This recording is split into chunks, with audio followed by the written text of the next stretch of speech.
Y'all know we've been working on a movie called The Blind, which is the Robertson family origin story.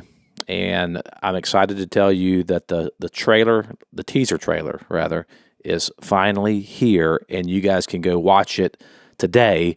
You can go to theblindmovie.com. All you have to do is put in your email, and you instantly get a link to watch the teaser trailer, and you guys are getting first look at it, right? So go there to theblindmovie.com, put your name in. I'm excited for you to see what we've done. It's a beautiful story. It's going to be amazing. And if you go to theblindmovie.com, there's also going to be some giveaways. We're going to have some contests, a lot of other cool stuff there.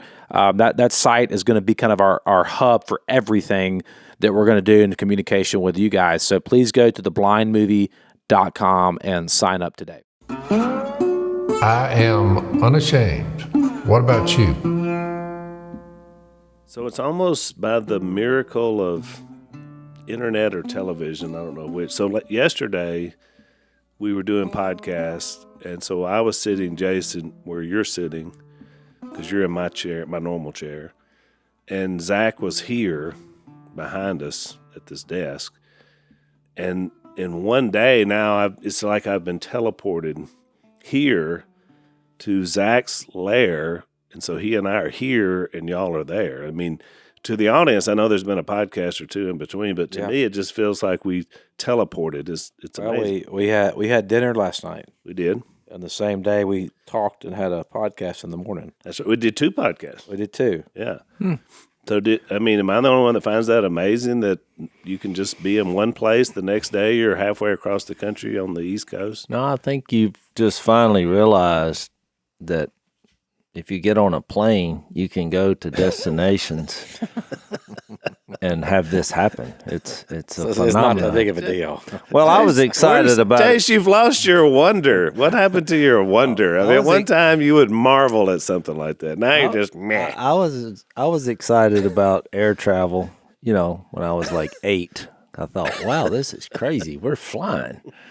But since then, no, the only air travel I'm looking forward to is the kind without any kind of mechanical combustible means. The Spaniard that I converted way back when I was teaching him how to blow a duck call, he was about 14, 15, and loves the duck hunt. And if you had talked to him, the last thing you would ever think was, when you ask him what he does for a living, fly jet aircraft. He's now in the pool, city to city, and he was in the military, but now he's graduated out, and so he flies all over the United States. He flew helicopters too, Dan, for a long time. Flew helicopters. Yeah, he was in the military. It's funny. So he was the Spaniard he was young, and so like I said, he was led to Christ, which was great, but he was also one of those kind of kids that, he wanted to try to get into the inner circle, and he wasn't sure how he would do that, and so he figured he'd need to marry, and so Jay had just married Anna. So really the only one available at the time was Alex, because she was a little bit older than him, but she was a teenager as well. And so he went to Jay and he said, I need some advice. He said, do you know Alex's favorite place to eat? And because I'm thinking about asking her out. Of course, you got to think about it. He doesn't even know who Alex is, but he's thinking this is his way in. so Jay said, well, I think she likes the Olive Garden. He said, I can handle that. Yeah. But that didn't work. That relationship didn't work out.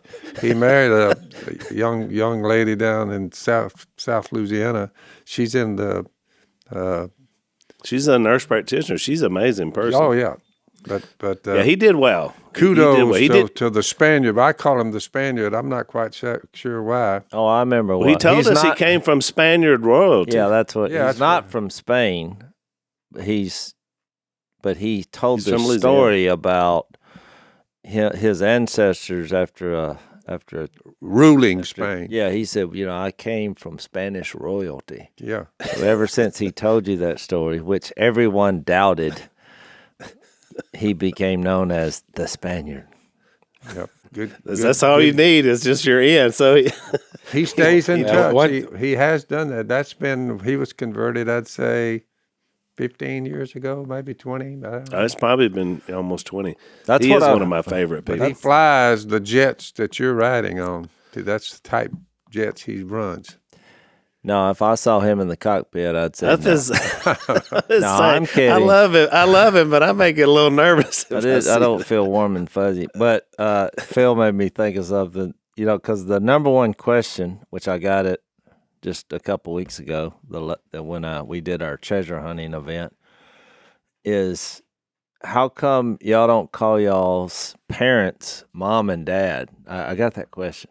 I know I'm still getting that question. That comes up from time to time. What was your answer? Which, for the record, I do, but just I'm going to throw that out there. Some members of the family. Well, I had a new answer because I said, look, we're not real sure. I get asked a lot. I went through some of the possible answers that we usually give. When we were kids, we had our house phone was also the business phone. And so you wouldn't say, hold on, let me get my mom. Or, so you'd say, you're trying to sound professional. yeah, so maybe that. Maybe it was, y'all weren't Christians when we were little kids, so we just bypassed the mom-dad thing and just went You didn't earn it.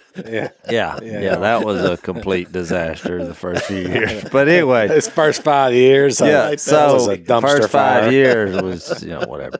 So I had a new answer. I was like, well, we don't get offended that my dad can't call anyone by their real name. That's right. So that was my answer.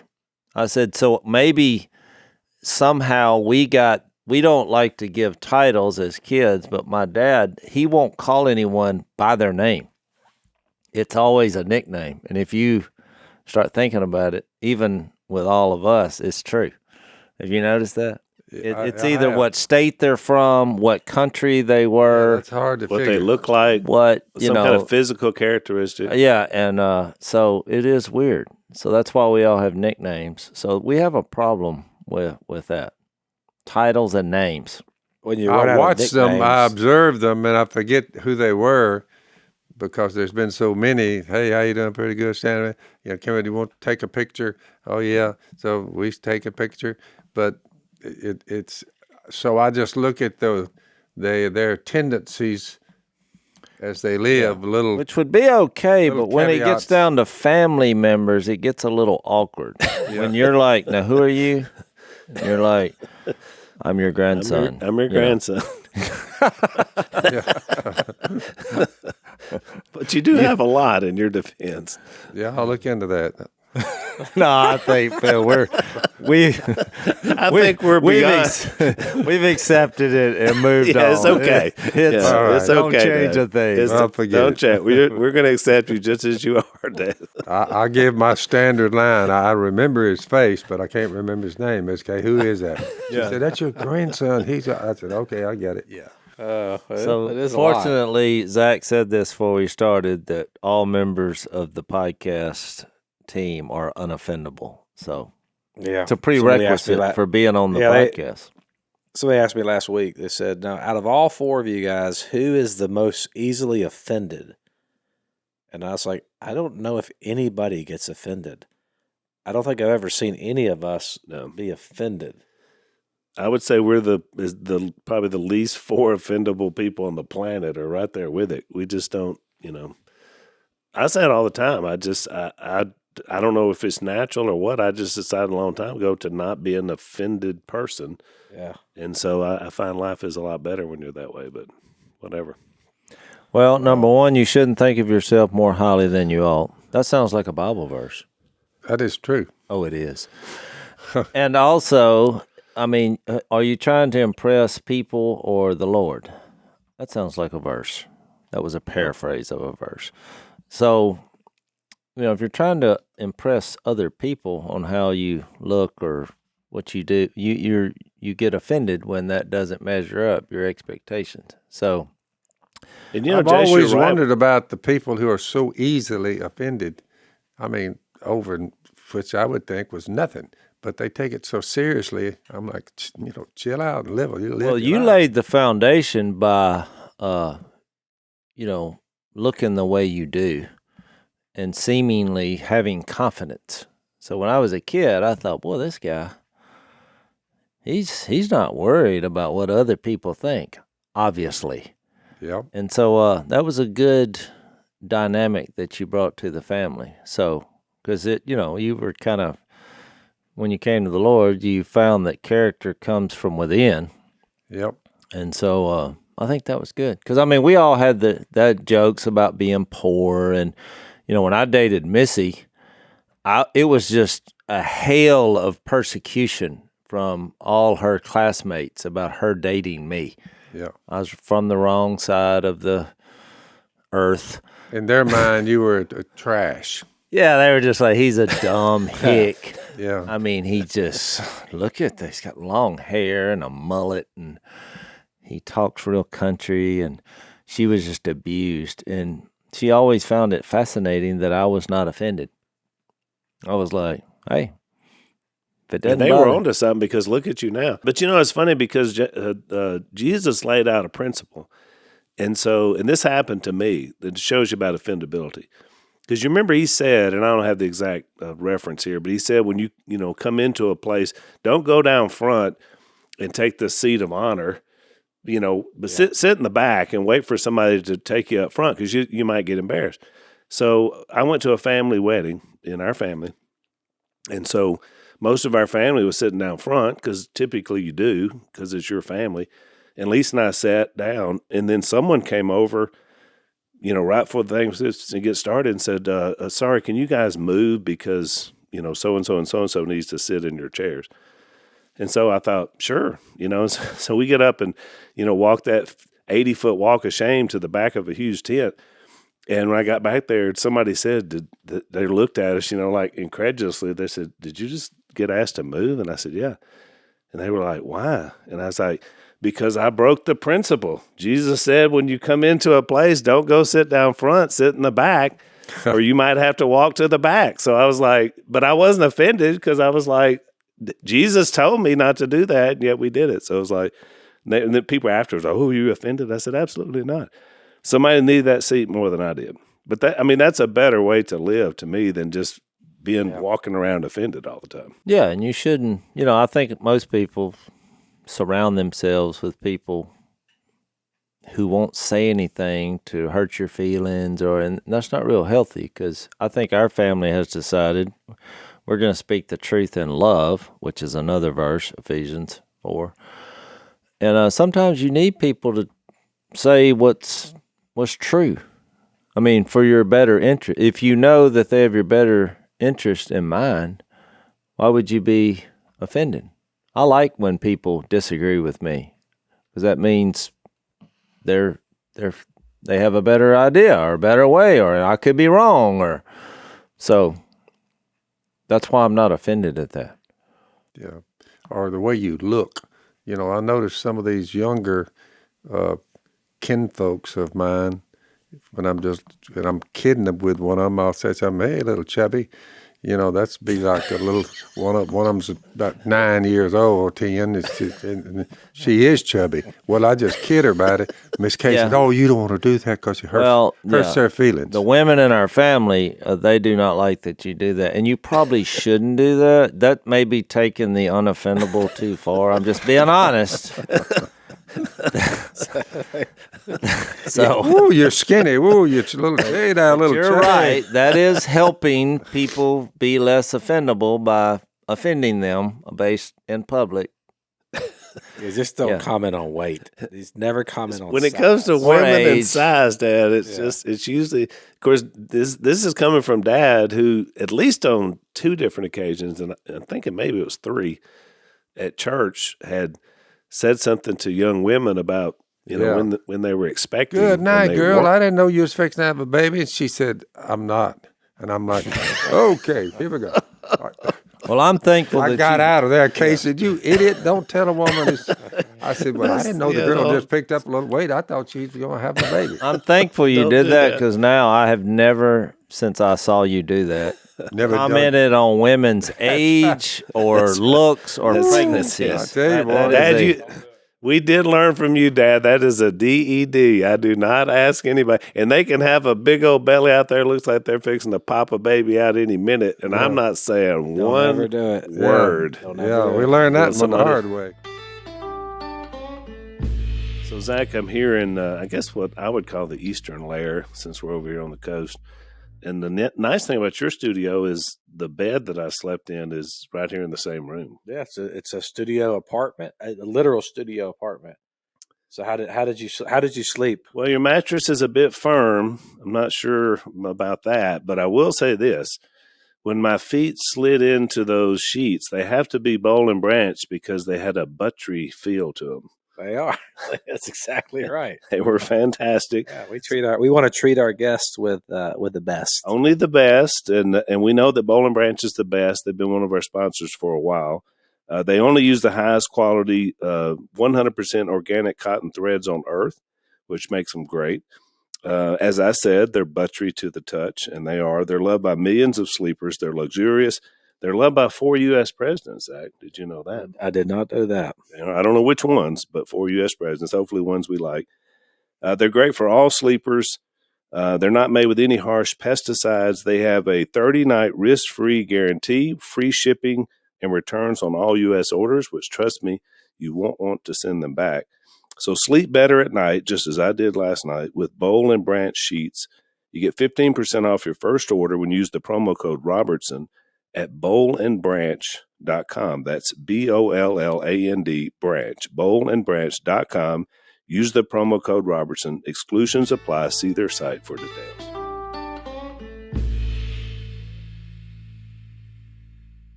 All right, Zach, you got something you wanted to tell us. What you got over there? Yeah, I got an update. So on the movie The Blind, we're writing a blurb for it. We actually are going to release September 29th. We'll be in a theater near you. And so we asked the AI ChatGPT to write us a blurb for the movie about your life, Phil, and I wanted to read it too. So let's set this up now. So this is AI. If you were asked AI about PR, Phil Robertson, here's what you get. That's what it said. We said, write us a blurb for the movie The Blind, and this is what they said. It's pretty good. The Blind is a gripping biopic that tells the inspiring story of Phil Robertson, the founder of Duck Commander and the star of the hit reality show Duck Dynasty. The film follows Phil's journey from a young man struggling to find his way in a world to becoming the beloved icon of the hunting and outdoor industry. The film takes its title from the time Phil spent in the wilderness, where he discovered his passion for hunting and his deep connection to the natural world. Despite facing numerous challenges, including a debilitating injury that left him blind in one eye, Phil never lost his spirit of determination and faith. With stunning cinematography and a standout performance by the lead actor, The Blind offers a moving portrayal of Phil's life, his family, and the values that have made him the beloved figure to millions. Whether you're a fan of Duck Dynasty or simply love a good underdog story, The Blind is a film not to be missed. So I didn't know you had an eye injury, Phil. Did you have a debilitating eye injury? Well, I mean, I knew that time you got that rod, pulled from your eye, but I didn't know. Yeah, that was one thing. It was a little piece of wood about that long that had gone right beside my eyeball, went up in my eyeball a good inch and a half and broken off. And I said, Ma, I got something in my eye. I don't know what it is. And she said, good grief. Well, how did they know that? She looked into it. No, I meant the AI. Oh, the AI? AI thinking, is that artificial intelligence? Yeah. Artificial intelligence knew somehow. How did they know this? Because I was standing there when she pulled that thing out of your eye, but I don't remember any computers being around. No. This was 45 years ago. So this was an attempt at a joke? Well, I just wanted to read you what AI said. What's amazing was it was 98% really good on target, and then but it took a weird turn into an eye injury. Yeah, I don't know. That's Well, I kinda wouldn't odd. trust artificial intelligence, is what I got out of that. And it was way too long. It was, I mean, yeah, if it you was too can't long. say it in 2 sentences, go read a book and then write it's a one. blurb. It's a movie blurb. That's not a but if blurb. you- That's a blurby. Yeah, that was pretty long. Is that a word? So Blurby? Yeah, blurby. It's the Blurby? plural of blurb. It's many blurbs into one. It's called a blurby. But I will say, if you want to know the real story, we're actually about to start doing some Zoom meetings with our core audience that will be assimilated around the blindmovie.com email list. So go put your email in there, theblindmovie.com. We'll do movie updates. We're going to have some big Zoom calls with some of our fans and audience that want to see this happen. We're going to need y'all's help for sure at Unashamed Nation just to get this thing out there. And we're going to be looking for ambassadors. We're going to have some contests where some of the folks will be able to come to our premiere. So we're going to do a lot of stuff, and it's about to get cranked up. So I want to encourage all of our audience here at Unashamed to go put your email in at theblindmovie.com. Just go check it out, and you'll get all the updates and get to participate in some of these contests. There are a few times, rare times, when I was embarrassed about anything, but having watched a little blurb of my life being put on the big screen now, and the pitfalls of that particular life, that's one. It's very embarrassing to me. So I want everybody to know that it embarrassed me highly to see a little blurb on what I looked like when I was following the evil one. Yeah. It's embarrassing. Yeah, and you hadn't even seen the whole movie yet. So yeah, I'm sure it'll have some impact on you too, Dad. Yeah, but you know what, Phil? I think that when you see the totality of the whole thing, the verse that comes to mind is where sin increases, grace abounds all the more. Hey. And I think that you'll see that you'll see a beautiful portrayal of the gospel. There was a everybody big that's watched this change, that's film- for sure. Mighty Oh, it's change. a 180. Yep. Oh yeah. Yeah. Your story is powerful, though. I mean, I think that hopefully what people are going to see is that they know you now. Everybody knows the stand that you I don't make know for how they're Christ. going to get around rated R. Is it rated R? Well, it hasn't been rated yet, so Yeah. I'm working on that, but we'll see. Well, a lot of that, Dad, is how you choose what you leave in and what you leave out. So Yeah. Yeah, I think there's ways to tell the story that we can grab the story without having to get super graphic. Well, And wouldn't so y'all I- agree that at some of your low points of your life in the past, wouldn't you agree that a lot of it, sins that anybody commits, it's a little bit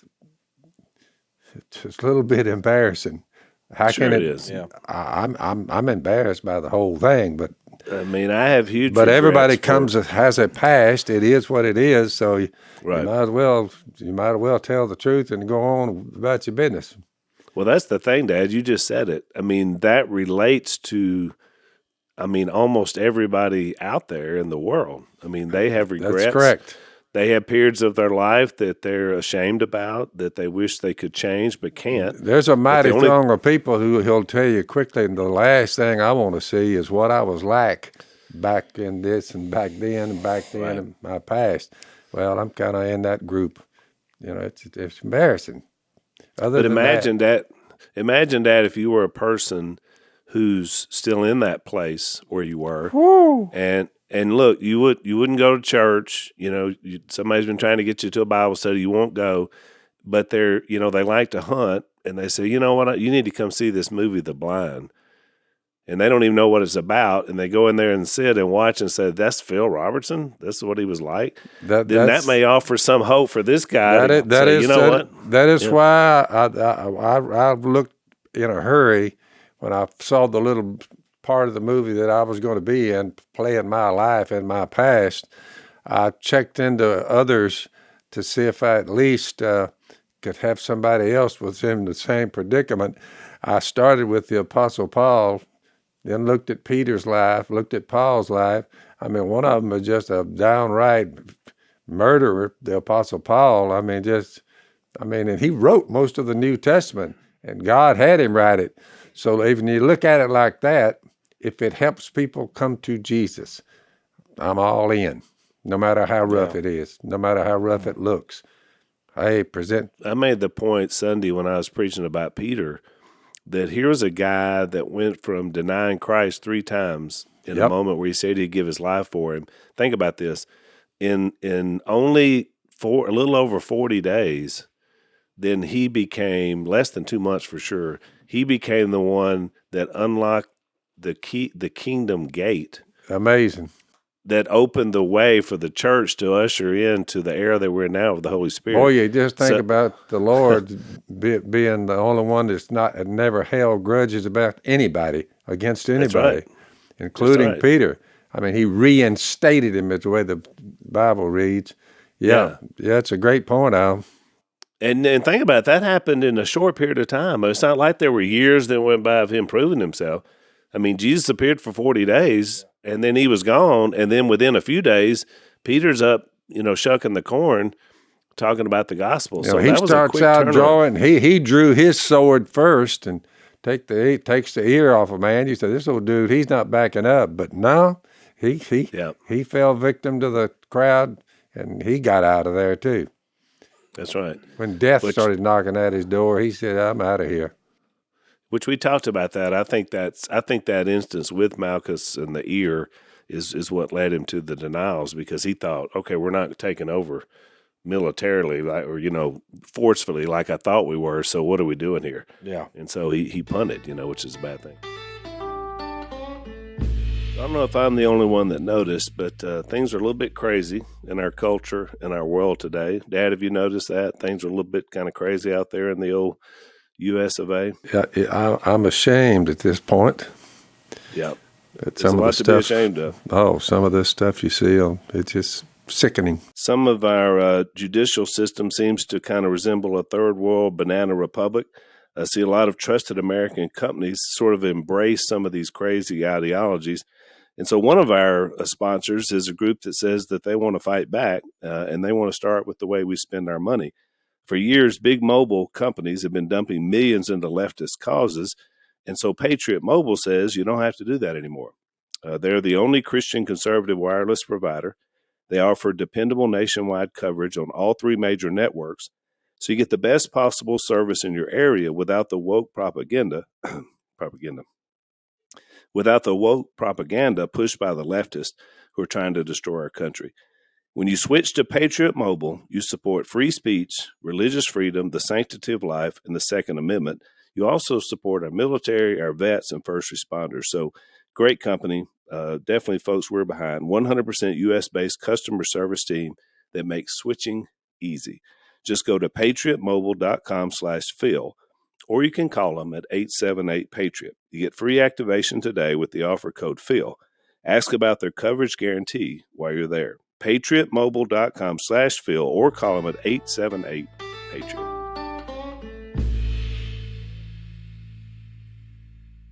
So, Jace, blurby is a word. Is it?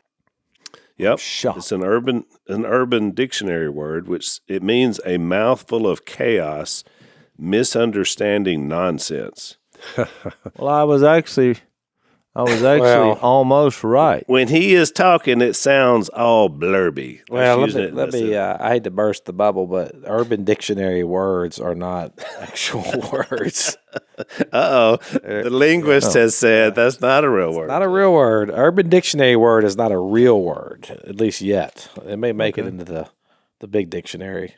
So it's on its pathway. It's on its pathway. Well, it should be. Are we ready to talk about the Bible? What are we doing? I was waiting on y'all. Well, we talked about everything else up to now. We might as had well. Bible references in real life.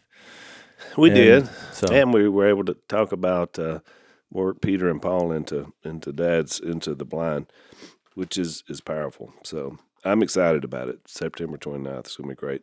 So we're in Luke chapter 1, and I just want to give a little bit of get us kind of caught up to where we are, because we spent quite a bit of time talking about Luke's sort of unique perspective.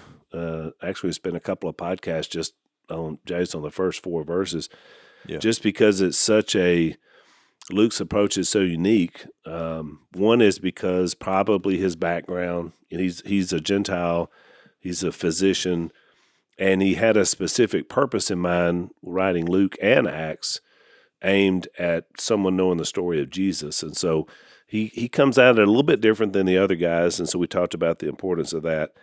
And what he also does is, which I think is a real service to not only Gentiles, but all of us now, is he gives us a much deeper background of John the Baptist's role, because you don't get that from the other pictures of the gospel. Yeah. Why was he such a unique character? Why was he so special? Because, he was prophesied about not as much as Jesus, but quite a bit. And so he gives us that background into that. And there was something I wanted to refer back to before we kind of get back where we currently are in the text. And that was in, we talked about this, but there was a point that I had made in my notes that I wanted to revisit. And that was in chapter 1, whenever Mary is foretold about what's going to happen with her. And so in verse 35, when the angel said, "The Holy Spirit will come upon you, and the power of the Most High will overshadow you. So the Holy One to be born will be called the Son of God." And then, of course, he talks about Elizabeth, and he says, "Nothing is impossible with God." So we talked quite a bit about that and the idea of the impossible nature of God.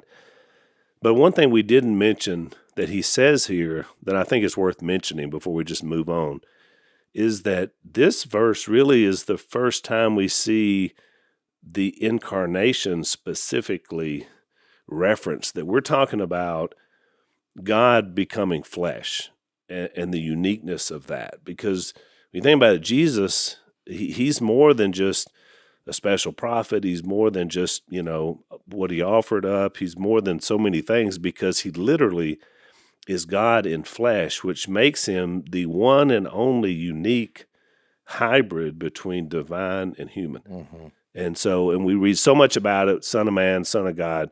But really, Gabriel just says it quickly as he goes by, but really that's a huge concept. We think about the power of the gospel, think about how that kicks off. And the incarnation, meaning that's in flesh, is what that word means, God in flesh. I mean, that really starts us towards everything he did for us, but without him coming here in flesh, we have no opportunity to connect back to him in relationship. And so I don't know that we fleshed that out, but I want to mention that. Well, there is another similar happening. Back Abraham and Sarah. Sarah was listening at the entrance of the tent. The Lord said, "I will surely return to you about this time next year." And Sarah, your wife, will have a son. Sarah was listening at the entrance of the tent, which was behind him.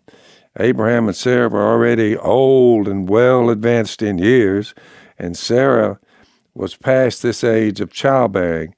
So Sarah laughed to herself as she thought, "After I'm worn out and my master is old, will I now have this pleasure?" So she's kind of making a thing about it. The Lord said to Abraham, "Why did Sarah laugh and say, was I really a child and I'm old? Will I really have a child now that I'm old? Is anything too hard for the Lord?"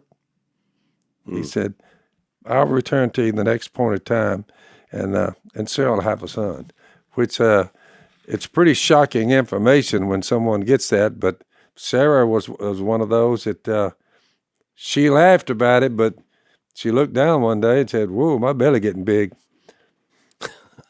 And she was 90 years old. Yeah. I mentioned that on the last podcast. I think it was the last one. The similarities between John the Baptist's birth and the birth of Isaac are very similar in terms of old age, unbelievable. Something big's happening. There's a huge promise coming.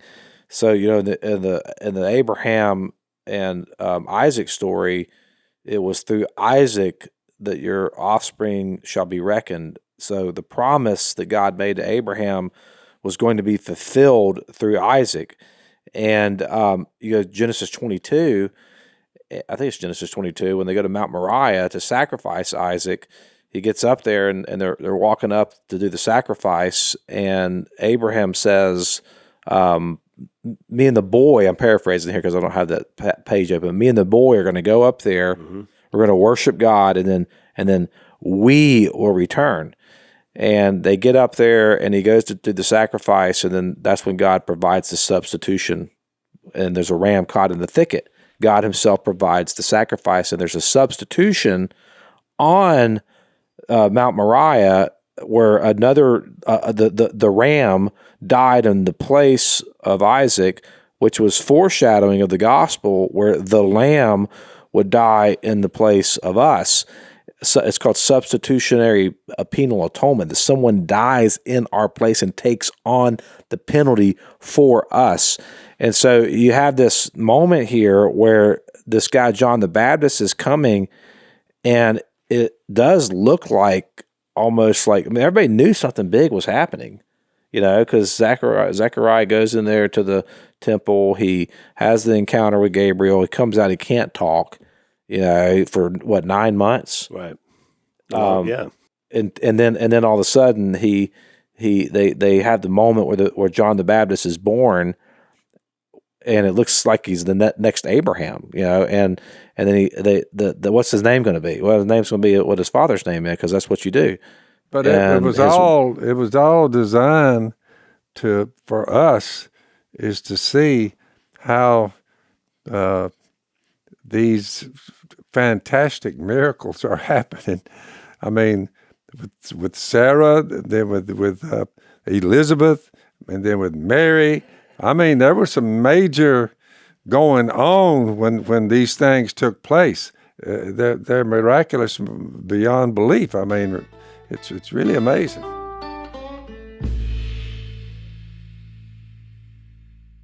mean, nothing is impossible for God. That takes on new meaning when you're looking at where these people are coming from and how he's saving the world. I hadn't really thought about it, Zach, but you're right. The Abraham and Isaac narrative is actually a combination of foreshadowing of both John the Baptist and Jesus. That's right. Both are being, because you get both, right? You see a snapshot of both. You get both of them are fulfilling this.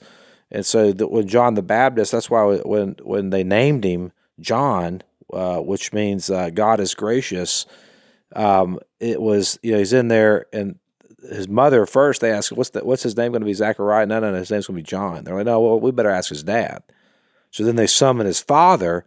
Hey, what's his name going to be? And he can't talk. But he's got the tablet, so he writes on the tablet, his name is John.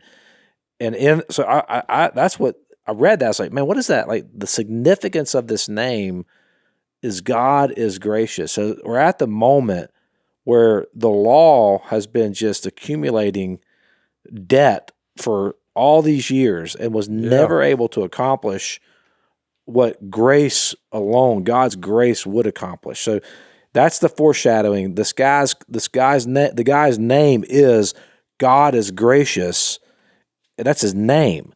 Yeah. And then he's going to be pointing to the one who will institute grace, and who will bring grace, and who will, I mean, the significance of John the Baptist cannot be overstated. It's huge. No, that's right. I think the irony is he repented. I mean, he preached a message of repentance in a very fiery way. Yep. He confronted all kinds of sinful behavior, even in the government, which is eventually what cost him his life, having his head cut off, because he's rebuking the powers that be and their marital arrangement,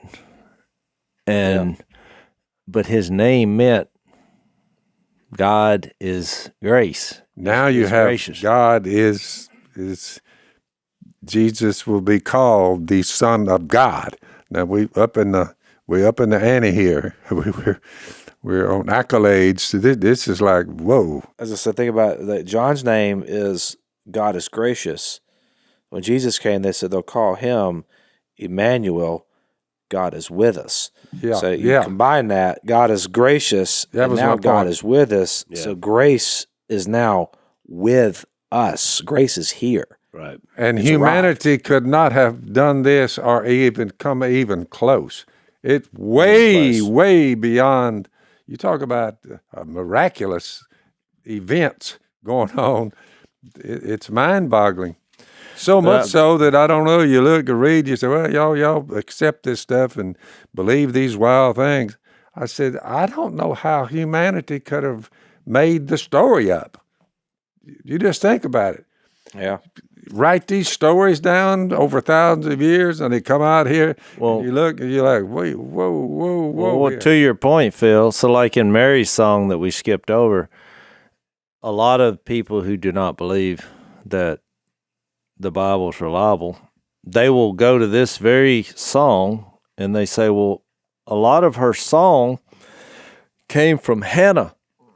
And so, I was reading this stuff.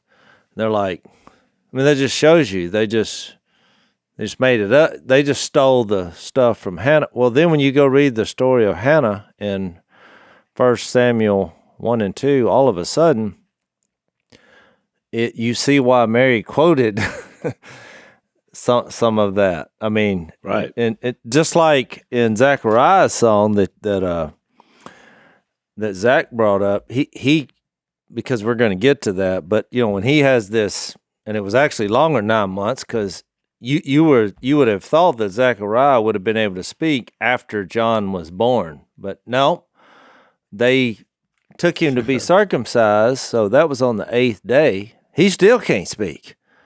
I mean, he's going to be the utterless father. Yeah. And because of that unbelief early on and wouldn't trust the word from God based on the circumstances. That's right. Which seemed impossible.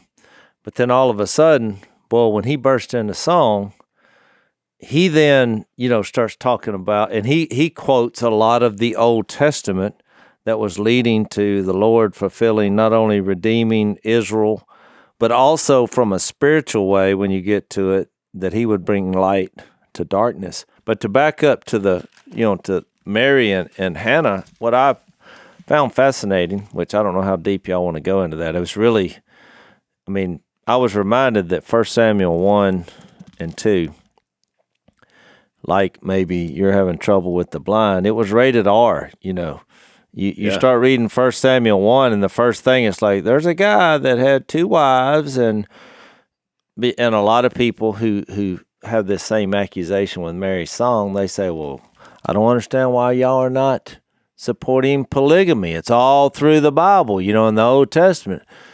Yep. And what you realize is people who really study the Word, you see that in every case it was that way, it was a complete disaster. Chaos, Jerry Springer-like issues happen that was in the culture. So it's not, I think people, they don't realize that the Word of God is true, but not everything in the Bible is true when it comes to this is what you should be doing. If you take the advice of the 3 guys that were talking to Job, which I've seen people do, preach sermons all the time, and it was terrible advice. You want to have chaos? They preach it as if like this is what you're supposed to do. I'm like, no, that's not what you're supposed to do.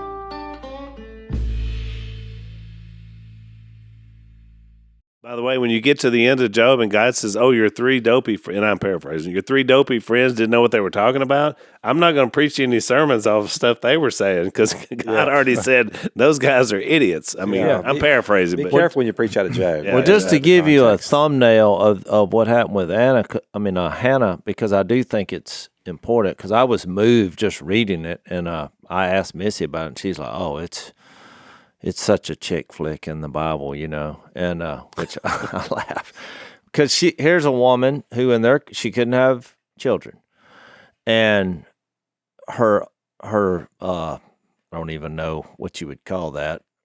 The other wife, she's just popping out babies one right after another, and in that culture, that was more than it is now. She was deemed like more worthy and more blessed, more blessed. So she's just, it was all about future, Jason. That was why it was so important. Well, there's a lot of reasons. As I thought about it back then, it's worked. It was kind of like our family. Remember, Phil, you and Kate, they all just put us to work. Well, the more workers you had, the better production. And same thing back then. And even from a country standpoint, I think it's like the more you reproduce, the stronger you are. If there weren't a lot of you, obviously another country would come in, take you over. So there's a lot of reasons. But this other wife is throwing haymakers. Not only is she having kids, but she's like, she's ridiculing Hannah. It's like you just don't have what it takes. I mean, it's just one ridicule, one offensive thing after another, which is very sad to read. So then the husband comes in there and he's like, well, Hannah, I really love you. The other one I'm just having babies with, basically, is what he was saying. But he didn't get it. Typical husband, because he makes a quote like, well, you should just, even though you don't have any kids, you realize that, you have me. Well, classic boo-boo.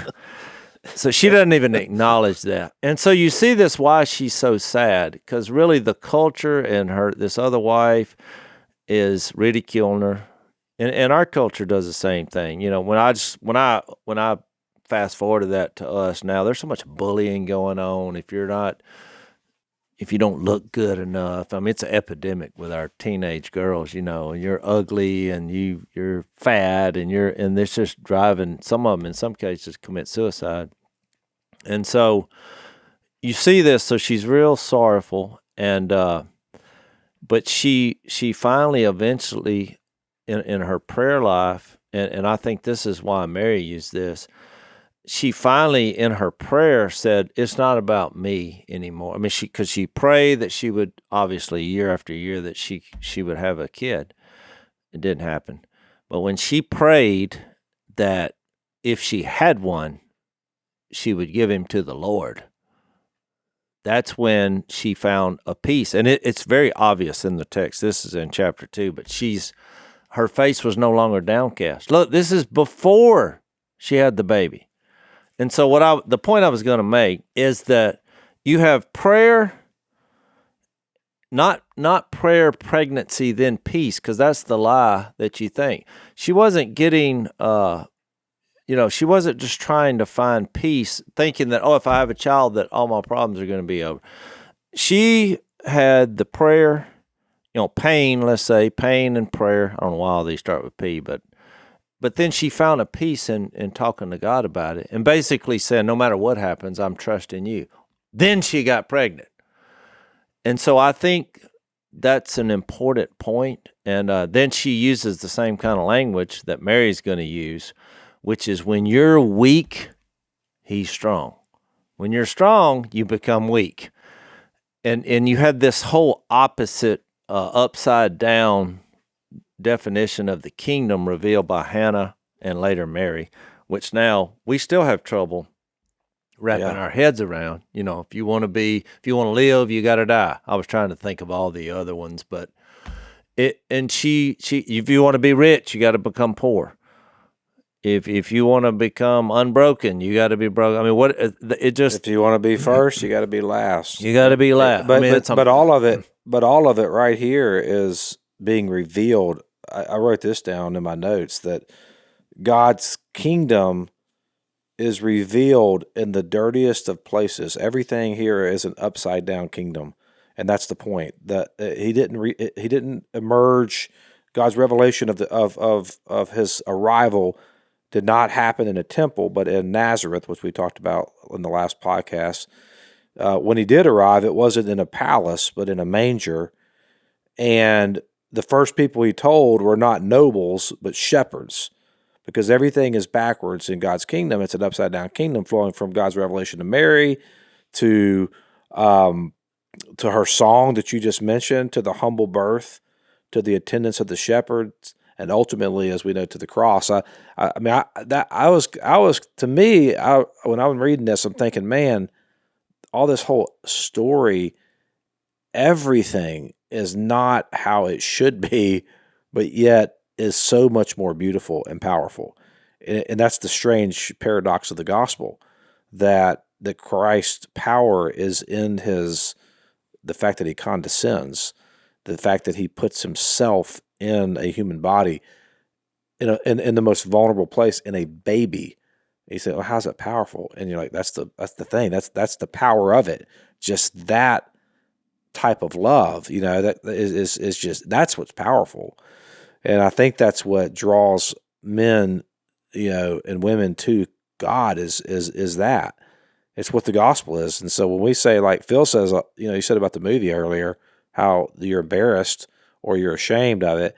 But one thing I know you're not ashamed of is you're not ashamed of the gospel. It's the name of our podcast. That's it.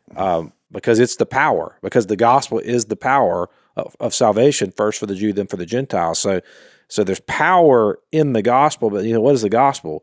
Well, it's the fact that God allowed humans to get their hands on him and beat him to a pulp and just pulverize his body and kill him and bury him. And then God resurrected him from the dead. So there's power in that. There's power in suffering. There's power in that type of pouring out yourself. Good point, Jack. I don't fully understand that, but it's there. Good point. No, but even Hannah referenced the power of the Lord raising the dead. When you read her prayer, how in the world is that with the chaos of her life? How was she able to foresee that and acknowledge that? And my point is, and this is a story that y'all are both familiar with, but if you when you see a woman who can't have kids, it seems like that is the most painful position for a lot of women to ever be in. Just the few counseling sessions I've had, my wife and I, with people going through that. But I remember one in particular who just, wouldn't eat, was depressed, and, it was just, and we loved that, the couple and their marriage, they just wanted kids, and she was just devastated. So eventually, years later, she has 3. And so you're like, boy, that's a great happy ending. Now, it wasn't long after that, she wound up leaving the Lord, leaving her husband, leaving her family. And I was so shocked because I thought, how does this happen? And that's what I was kind of reminded with Hannah's story, was that what we do, and in this situation, no matter what it is, if you put, the sorrow and then pray and, and if I can be pregnant and have kids, I'll find peace. That's the wrong order. In Hannah's case, in Mary's case, there's a prayer, there's a peace, and you're at peace with whatever God decides, which it just seems like in the case of Zechariah and Mary and Hannah, once you decide to trust him and put his will first, no matter what the circumstance, it's like then you get the blessing. Then you get then it. You're ready because you're broken. Because to put the pregnancy first is a form of, here's another P, of prosperity gospel, that there's something better than God, that if I do the right things, then I can get this. If I start to pray, then I'll get the pregnancy, and then I'll have peace, because the pregnancy is what I'm after. That's but you could fill in the blank there with the pregnant. It could be anything. Exactly. Marriage, relationship, a love of your life, children. All of it is, none of those things will satisfy you. Raising 3 children is a major chore. Well, exactly. If you don't have the Lord in there, well, you see what happened. Then it was like, well, this didn't fulfill I wanted these quick kids. Yeah. Now I have them. I can't shut them up. Nothing's going to fulfill you like the Lord. And that's where true peace comes from. I got to handle 1, but 3 of them, I tell you what, my prayers got a hold of me on that one. So we're out of time. But I do want to talk more about this, because I've jotted down a couple of notes, Chase. There's a real historical significance about the connection to Hannah and Samuel as well. So we'll talk about go that read it. I was paraphrasing it. It's 1 Samuel 1 and 2. Really read powerful. It for yourself. It's really, really powerful. It's 1 Samuel 2, 1-10. So don't forget the week of May the 7th. We're no longer release on Sunday for Unashamed. It's going to be Monday, Wednesday, Thursday, Friday. So be looking for that change. If you want to follow us over, blazetv.com/unashamed is where we'll be. Thanks for listening to the Unashamed podcast. Help us out by rating us on iTunes. And don't miss an episode by subscribing on YouTube, and be sure to click that little bell to get notified about new episodes. And for even more content that you won't get anywhere else, Subscribe to Blaze TV at blazetv.com/unashamed.